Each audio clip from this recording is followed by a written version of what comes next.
Greetings, beautiful people. It is season six, episode 115. So today we are we are going to be discussing Ozempic. Now I know this is an old topic. We're not old because there are new developments that keep happening. So that I will show you. So let's get started. So Ozempic, which is also known as a semaglutide, is a medication that is used for individuals who have type 2 diabetes.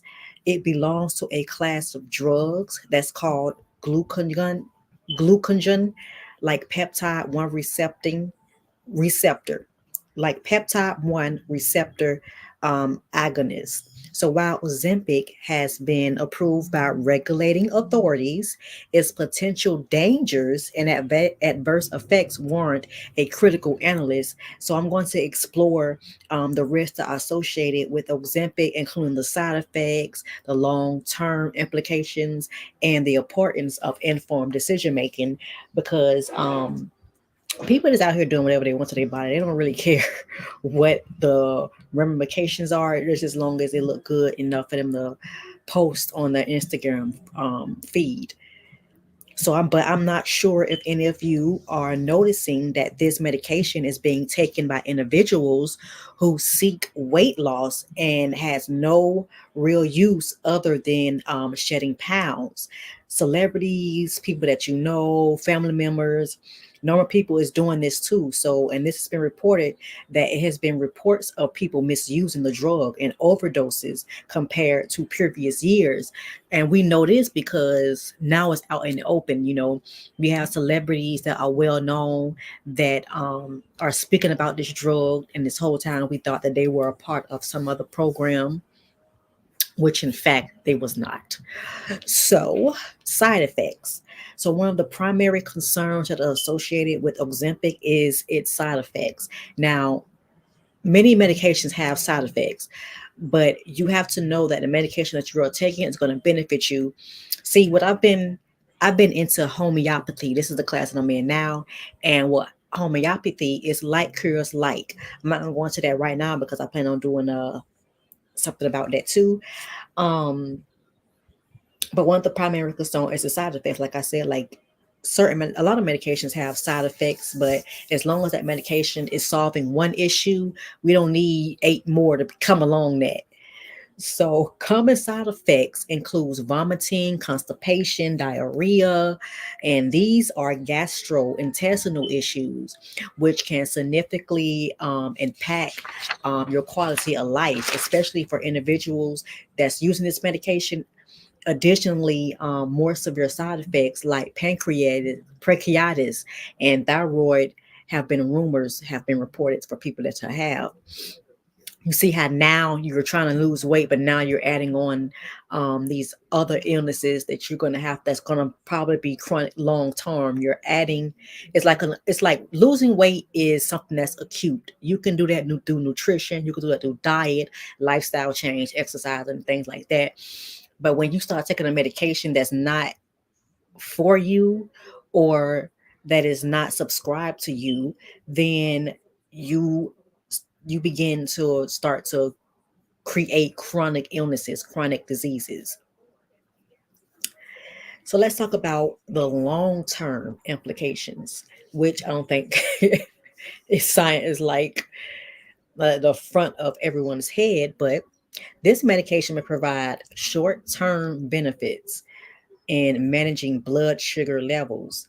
The potential risk that are associated with extended use, it remains uncertain because this is something that's fairly new and haven't been tested thoroughly enough or been out for years or decades for them to get complete analysis on this particular drug. So, the long term studies evaluating the safety and efficiency of Ozempic are limited. So, it's raising concerns about its potential impact on your cardiovascular health. your bone density, and the immune system. And we need our immune systems to be strong so that it can fight off different viruses, different infections. And when it's shut down, when it's not taken care of, or being consumed by something else, it leaves us open for any type of attack. So without comprehensive data on these aspects, it's difficult to assert the true risk that are involved with taking a medication that you're not supposed to be taking. So we don't have to worry about science projects and people, how I've said this many times in my podcast, how we live in a big science, lab, but they don't even have to force you to experiment on, more people are willingly do it. And some of these people may not even be real. So it says, we don't have to worry about science projects being forced on us. We willingly accept it, and people really need the medication. They cannot access it because you have all these other people that are getting this medication just to look good, just for the wrong reasons. So let's also talk about informed decision making. A lot of us really don't still know how to make decisions. Not, I'm talking about decisions based on our body. We don't really know how to make decisions about our life. So this is not anything that's surprising. But informed decision making is crucial when it comes to medications like Ozempic or any medication that you're taking. You don't want to just pop a pill in your mouth just because you have or you think you have whatever. You need to consult someone who has more knowledge or background or experience. That's the word I was looking for. Patients must be aware of the potential dangers before starting any new treatment regimen. It doesn't matter if it's homeopathy, allopathy, um, traditional Chinese medicine, botanicals, whatever. Make sure you are consulting whoever that you have as your primary care physician. Healthcare providers should thoroughly discuss the risk and benefits of Ozempic, ensuring patients have a clear understanding of the potential side effects and long-term implications. Something fell. I'm just making sure it didn't um, waste. So, this empowers patients to make informed decisions about their treatment options and actively participate in managing their health. So, your doctor is supposed to tell you about the side effects, but it's like, I don't know, I guess.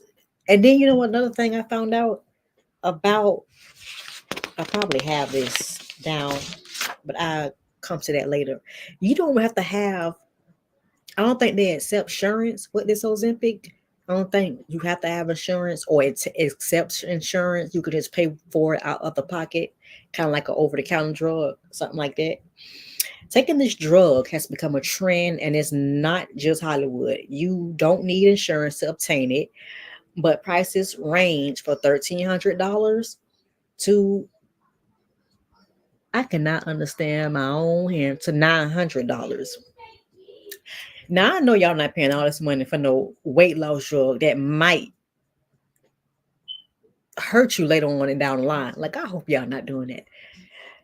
It helps the pancreas release insulin. We're talking about people that have diabetes. We're not talking about people who are trying to lose weight through this drug.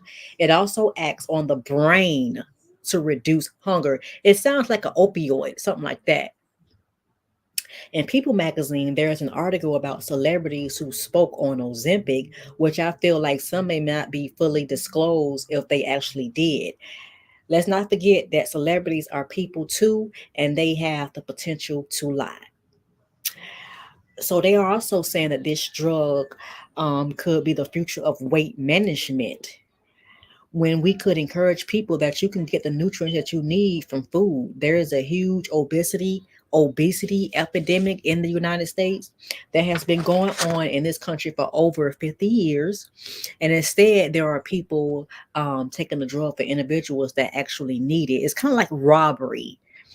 People, it can lead to more dangerous problems such as heart disease, kidney disease, hearing loss, and stroke. So I'm hope that these people that are taking this medication understand what they're getting themselves into.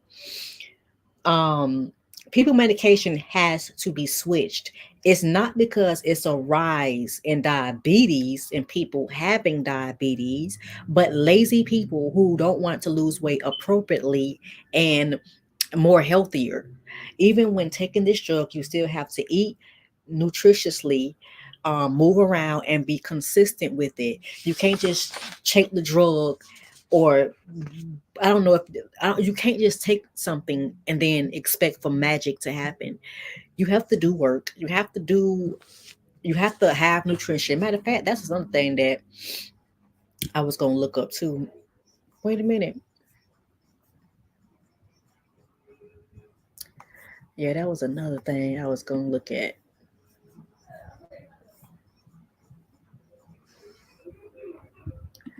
Wrong camera. Let's see if this will do this. Okay. Like I was saying, there are nutrients um, that can help lose weight. Like you don't, it's not like it's mandatory. Like, so nutritions for weight loss: eggs, that's a part of protein; beans, green tea, protein; calcium; vegetables, avocados; fish, grains. It's so many things and so many nutrients that can help you lose weight if you really, really wanted to lose that weight. So I'm going to be sharing my screen and sharing some um, some of these articles with you so you can see for yourself. And I also wanted to let you hear that this guy talk about the side effects of Ozempic. When the medication was initially studied, what they found is that these patients were losing like a significant amount of weight. When they found that out, they got approved And I also think that there is a thing where you can lose weight way too fast to where it's completely has drained out everything. approval from the FDA to use it as a weight loss medication.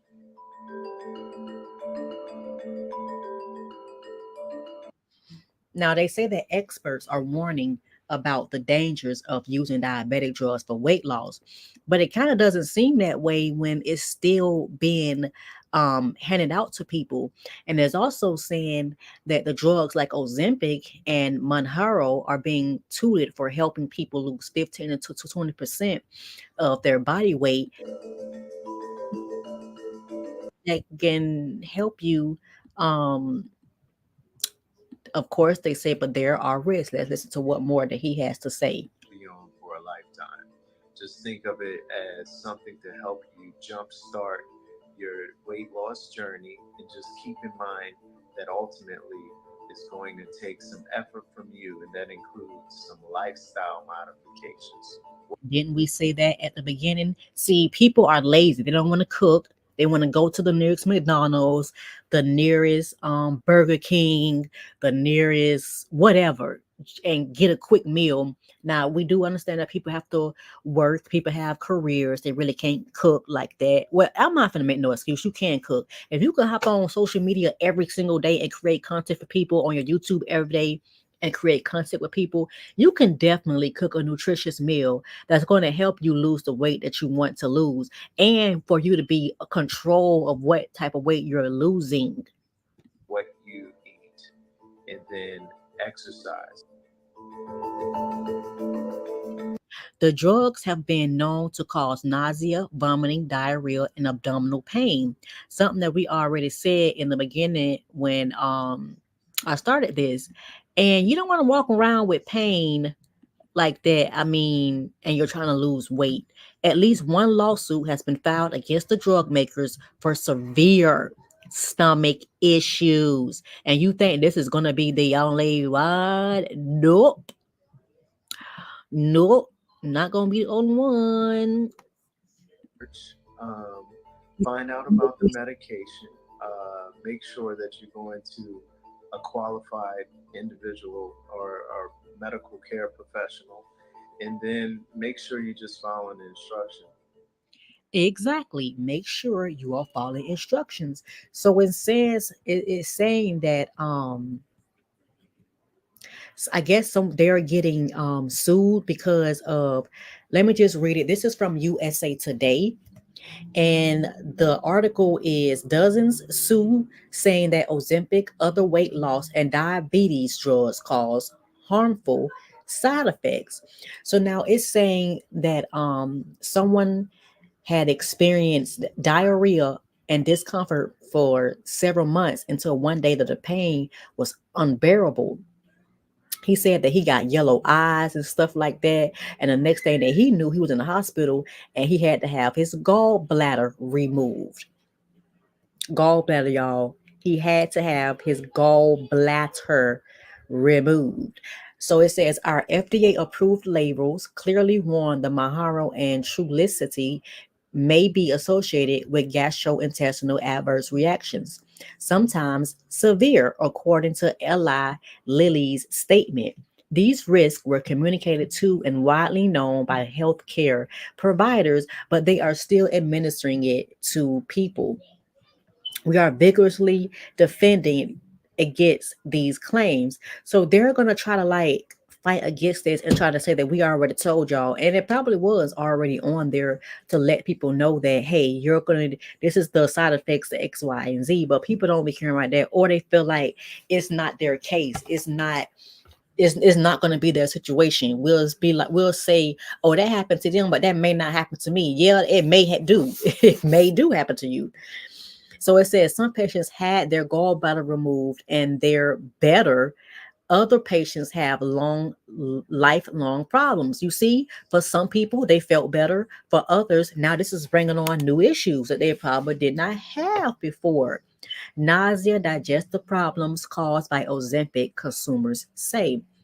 One person said that, quote, I couldn't keep anything down. I couldn't eat anything. I couldn't drink anything. And I had such a burning sensation in my stomach and in my chest that nothing helped. And they also said that if I would have known that it slows down or stops your digestive system, I never would have taken it. So I wonder if this person has diabetes, okay, and not only was itself, but also to keep okay. He needs to keep a okay. So somebody is saying that they took it so they can keep their job because they need their blood sugar to remain low in order for them to be a U.S. Coast Guard certification or a U.S. Coast Guard management job. Okay, and that's what I wanted. It says, since all of this has happened, I've just gotten less active, Tuttle said. I'm not able to run and gun like I used to. It's completely just shutting down your entire like field, and it's just shutting everything down. So this is another one.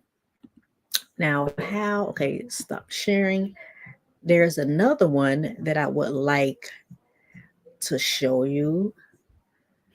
Let me bring it like that. I'm recording my thing at the same time, my podcast at the same time. And if you would love to watch it as a video, you can check out my YouTube channel. Now we're on Border Magazine, where they are showing 11 Ozempic weight loss before and after pics. So we already talked about how it's an anti-diabetic drug that's used to help and cure people that have type 2 diabetes mellitus. Okay. So it says Ozempic usage for weight loss. The US FDA has approved the medicine for diabetics. The medication helps manage blood sugar levels and lower BMI in overweight people. Pharma firms market this drug as a weight loss supplement instead of a diabetic medication. There we go again with big pharma. So as you can see, we can see that these pictures are people who have took Ozempic and have had weight loss. We have this person who lost 45 pounds in 6 months. Um, she had a disease lipoedema, which is where you have abnormal fat accumulation in the legs and arms. We have another person. I'm pretty sure we all recognize her. Oh my gosh. And you can just tell the people who take the Ozempic because it's just something that's different. It's you can tell their face look different. They don't really look as healthy, but they probably think it is just because they're more smaller. Everybody has a different body type. We have another person who is taking it. It don't look like she slimmed down as much as anybody else's, but she says she still eats less after having shed roughly 18 kilos. Okay. Oh, so we have someone else before and after, another person before and after, some more people who took Ozempic, and you see her eating a pizza. Girl, put that pizza down. Pizza's good though. I can't lie. That's my favorite food. So I'm just showing you the before and after pictures, how people kind of look when they have had Ozempic. It says the side effects. This medication has various side effects, which includes headaches, dizziness, bloating, vomiting, diarrhea, constipation, nausea, swollen injection site. So I just want to show you like how people look when they have taken this drug. And I still feel like that it doesn't take a lot for you to kind of like get into your nutrients, get into what you like. You don't have to eat what everybody else eat. If there's something that people are telling you that's nutritious and that's healthy that you don't like, you can find a substitute. It's a substitute for everything. You can find a substitute for that, just so you won't have any excuses to have. There's so many ways where we can have excuses and say this and say that and just don't do what we need to be doing. So I hope that you all enjoyed this show. Very informative. I even learned a lot. Um, I hope you guys are taking care of yourself, loving each other, being around people that are positive, that are loving, that are uplifting, that are encouraging, things like that. And until next time, gods and goddesses, peace.